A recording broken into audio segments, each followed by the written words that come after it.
Hello, everyone. Welcome to Occupational Science in the Community. Course number is OCCT 4163. This is Elisa Roberts, and I'm excited to have you back in class again. Welcome to semester 1 of 2014. So this is just my little walk through the course so that you can get yourself a little bit oriented to how things are going to go this semester. And then there will be additional information regarding course content coming pretty soon. And if nothing else, we'll see you on Tuesday for class. So basically, we don't have a whole lot going on over here. We don't have modules this semester. We just have a weekly course materials is really what you'll go to. Before I get to that, let me just make sure we all know where our announcements are. We're here at Getting Started, and the link for this little video will hopefully will be there once I'm done with this. Your course info is just basic information. You have my contact information here on how to find me. I'm going to hold office hours after class on Tuesday from 11:30 to 1. You can also make an appointment with me. Just make sure that you realize that if you say, well, can I meet you in the afternoon of the day that you email me, then I might not get back to you in time. I'm tending to work from home at least one day a week right now.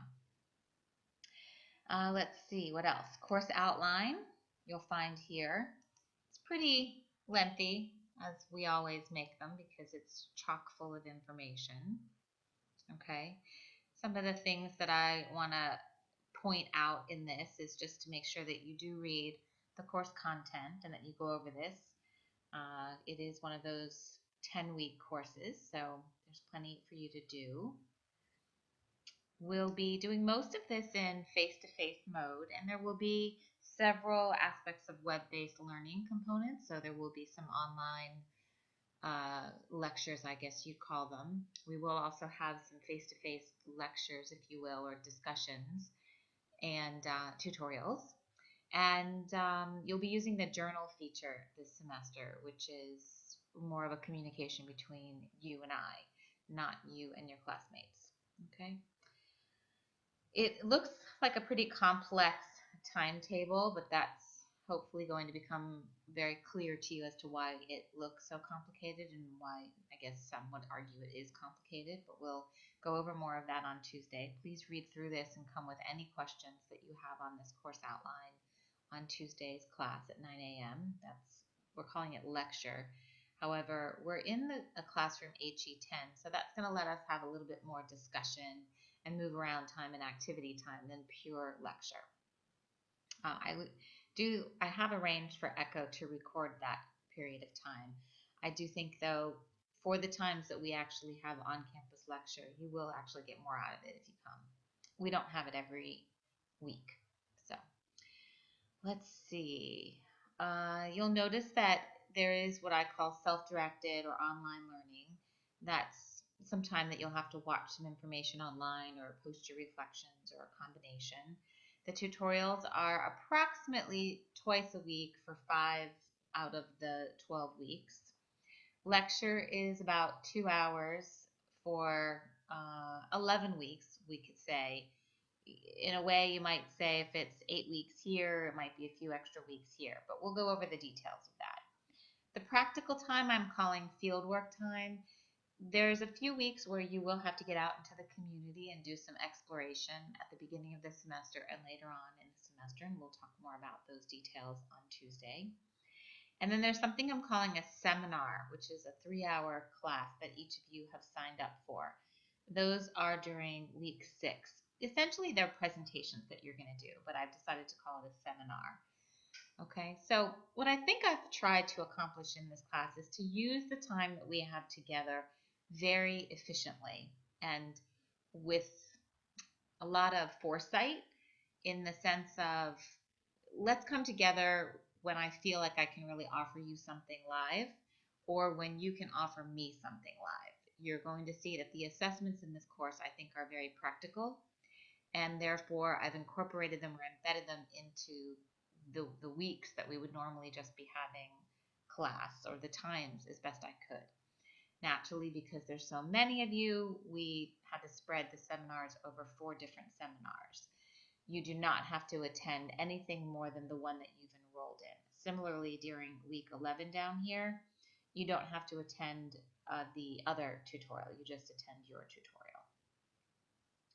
These are our learning outcomes. You'll notice that basically I'm going to be asking you to be applying content in terms of occupational science and evidence-based, or occupational science from an evidence-based perspective to your ideas about contemporary OT practice. We'll talk about what is the difference between basic and applied occupational science. We'll talk about, basically, we'll kind of revisit something that you're probably pretty familiar with, is the observable or the meaning-related or phenomenological aspects of occupations.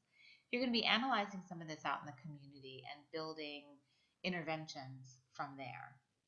I hope that you're going to synthesize occupational science knowledge from some studies to infuse those into your projects. You'll notice here we're talking about individuals, communities, and societies, but I will say that the focus of this class will be more towards your intervention within the community and not so much the one-on-one with an individual. I would like to think that you're going to generate some very sound interventions that are associated with a potential role you might have more of as a consultant someday, or as an educator and as an advocate for your clients. And my aim is that I'm going to challenge you to communicate and collaborate effectively in this class. The challenge is that I'm going to be asking you to communicate in some very structured ways. Each of you will be working independently on all of the assessments in this semester.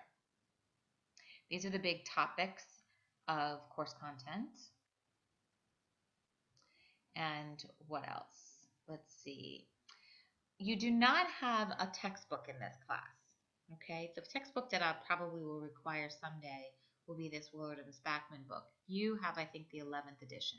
So I instead, because I've limited how much information you're reading this semester from each of these texts, every single chapter will be available to you on short loan. So this way you can either print them off if you like hard copies, or you can read them online if you prefer that. At this stage, Willard and Spackman's ebook is not available to institutions, and I just didn't feel it necessary to have you purchase a second version of that book, that you have one close enough for now, for your careers. Okay, so you'll see, essentially, I'll be very honest, the readings in this class I don't think are intense, and we'll go over some of that more when you read through the actual week-by-week course outline.